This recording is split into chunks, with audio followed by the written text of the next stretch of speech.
அஸ்ஸலாமு அலைக்கும் வரஹ்மத்துல்லாஹி பரகாத்துஹு. உஸ்வத்துன் ஹசனா இஸ்லாமிய மகளிர் கல்லூரியில் பேராசிரியராக பணிபுரியக்கூடிய ஆலிமா முர்ஷிதா உங்களுடன் 5 நிமிட மதரசாவிலிருந்து ஒரு சிறிய தகவலை பகிர்ந்து கொள்கிறேன். ஆரம்பமாக இஸ்லாமிய வரலாறு. அகல்போரில் கடுமையான முற்றுகை. அபு சுஃபியான் தலைமையில் 10,000 பேர் கொண்ட ஒருங்கிணைந்த படை மதீனா சென்றடைந்தது. ஊரின் பாதுகாப்புக்காக தோண்டப்பட்ட அகழியை பார்த்து எதிரிகள் அதிர்ந்தனர். இவர்களை எதிர்த்து போராடிட 3000 சஹாபாக்களை நபிகளார் அனுப்பினார்கள். இரு படையினருக்கும் இடையே அகழி தடையாக இருந்தது. அபு சுஃபியான் மதீனாவை சுற்றி வளைத்திருந்தார். பனு குரைலா மற்றும் முஸ்லிம்களிடையே உடன்படிக்கை இருந்ததால் அவர்கள் போரில் கலந்து கொள்ளவில்லை. பனு நலீரின் தலைவன் ஹய்யிப் இப்னு அக்தப் என்பவன் பெரும் முயற்சிக்கு பின் பனு குரைலாவின் தலைவன் காப் இப்னு அசத் என்பவனுக்கு ஆசை வார்த்தைகள் கூறி முஸ்லிம்களுடனான உடன்படிக்கையை முறிக்க வைத்தான். இதனால் முஸ்லிம்கள் பெரும் கவலையடைந்தனர். இன்னொரு புறம் முனாஃபிக்குகள் முஸ்லிம்களிடம் சாக்குப்போக்கு கூறி போர்க்களத்திலிருந்து கலண்டு கொண்டனர். இவ்வாறாக உட்பகை வெளிப்பகை என்று இரண்டுக்கும் நடுவே முஸ்லிம்கள் சிக்கி இருந்தனர். இறுக்கமான முற்றுகையை உணர்ந்த அன்னலார் பனு இத்ஃபான் கோத்திரத்தாருக்கு மதீனா விளைச்சலில் 1/3 பங்கை தருவதாகவும் அதற்காக அபு சுஃபியானுக்கு அளித்து வரும் ஆதரவை விலக்கிக் கொண்டு தங்களுடன் சமரசம் செய்திடுமாறு தூது அனுப்பினார்கள். ஆனால் சாத் இப்னு முஆத் மற்றும் சாத் இப்னு உபாதா போன்ற வீரமிகு சஹாபிகள், யா ரசூலல்லாஹ், நாம் நமது வாழ்வீச்சுகளை தவிர நமது பொருளில் இருந்து இம்மி அளவு அவர்களுக்கு தரலாகாது. அவர்கள் நினைத்தபடியே செய்யட்டும். அவர்களின் தாக்குதலை எதிர்த்து முறியடிக்க நாங்கள் தயார் என்றார்கள். இரண்டாவதாக அல்லாஹ்வின் ஆற்றல். கண்ணின் 7 திரைகள். மனிதனின் ஒவ்வொரு உறுப்புகள் பற்றி சிந்திப்போமானால் அல்லாஹ்வின் ஆற்றல் புலப்படும். மனித உடலில் அல்லாஹ் தஆலா எவ்வளவு அழகான சின்னஞ்சிறிய 2 கண்களை அமைத்துள்ளான். அதில் 7 திரைகள் வைத்துள்ளான். அதன் ஒவ்வொரு திரையிலும் சிறப்புத்தன்மையை வைத்துள்ளான். இந்த 7இல் 1 பழுதானாலும் பார்வையை இழந்து விடுவோம்.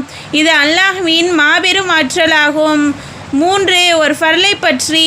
ஜும்மா தொழுகை கட்டாய கடமையாகும். ஜும்மா தொழுகையை ஜமாத்துடன் தொழுவது அனைத்து முஸ்லிம்களுக்கும் கட்டாய கடமையாகும். ஆனால் 4 வகையினருக்கு அது கடமையல்ல. 1. ஒருவரின் கட்டுப்பாட்டிலுள்ள பணியாள். 2. பெண்கள். 3. பருவமடையாத சிறு குழந்தைகள். 4. நோயாளி. விளக்கம்: ஆரோக்கியமான சுதந்திரமான பருவமடைந்த முஸ்லிம் ஆண்கள் அனைவரும் ஜும்மா தொழுவது கட்டாய கடமையாகும். ஆனால் பிரயாணிக்கு விதிவிலக்கு உண்டு. 4வதாக ஒரு சுன்னத்தை பற்றி.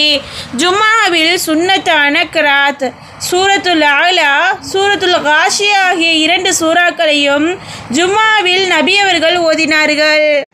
5வதாக ஒரு முக்கிய அமலின் சிறப்பு. குளிர்காலத்தில் நன்கு உழு செய்தல்.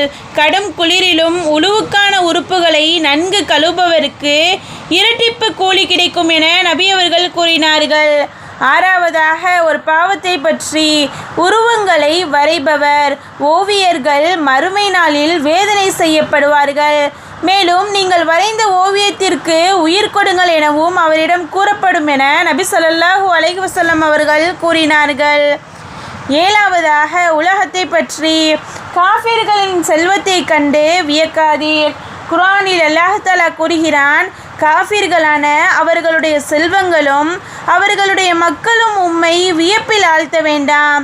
அல்லாஹ் அவற்றை கொண்டு அவர்களை உலகில் வாழ்க்கையில் வேதனை செய்யவும் அவர்கள் நிராகரிப்பவர்களாக இருக்கிற நிலையில் அவர்களுடைய உயிர்கள் பிரிவதையும் நாடுகிறான். கருத்துரை: காஃபிர்களுக்கு வழங்கப்பட்டுள்ள மிகுதியான செல்வத்தையும் மக்களையும் கண்டு வியப்படையக்கூடாது. இவற்றை கொண்டு அவர்களின் நிராகரிப்பின் காரணத்தால் அவர்களை வேதனை செய்திட அல்லாஹ் நாடுகிறான். 8வதாக மறுமையை பற்றி. வலக்கரத்தால் செயலேடு வாங்குவோர்.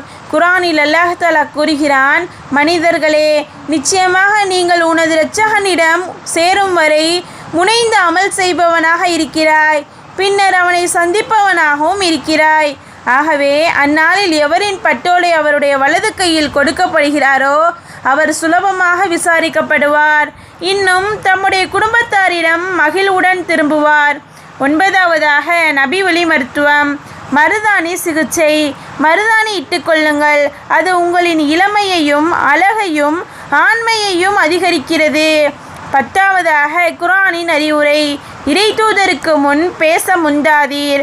குர்ஆனில் அல்லாஹ் தஆலா கூறுகிறான், இறை விசுவாசிகளே, அல்லாஹுக்கும் அவன் தூதருக்கும் முன்னர் பேசுவதற்கு நீங்கள் முந்தாதீர்கள். அல்லாஹுவை பயந்து கொள்ளுங்கள். நிச்சயமாக அல்லாஹ் யாவற்றையும் செவியுறுபவன், நன்கு அறிந்தவன். அல்ஹம்துலில்லாஹ். அஸ்ஸலாமு அலைக்கும் வரஹ்மத்துல்லாஹி வபரகாத்துஹு.